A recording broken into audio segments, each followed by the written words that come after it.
Miryalaguda MLA Battula Lakshma Reddy తన గొప్ప మనసు చాటుకున్నారు. తన కుమారుడు వివాహ రిసెప్షన్ను రద్దు చేసుకుని ఆ వేడుక కోసం కేటాయించిన 2 కోట్లను రైతుల సంక్షేమం కోసం విరాళంగా ప్రకటించారు. ఈ మేరకు ఆయన ముఖ్యమంత్రి రేవంత్ రెడ్డిని కలిసి చెక్కును అందజేశారు.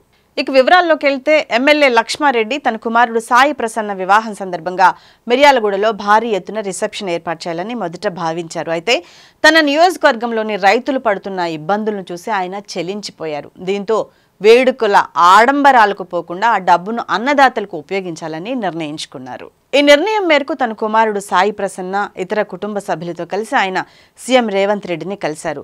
2 కోట్ల చెక్ను సీఎంకు అందించి ఈ నిధులతో మిర్యాలగూడ నియోజకవర్గంలోని 1,00,000 మంది రైతులకు ఒక్కొక్కరికి 1 బస్తా చొప్పున యూరియాను ఉచితంగా అందించాలని విజ్ఞప్తి చేశారు.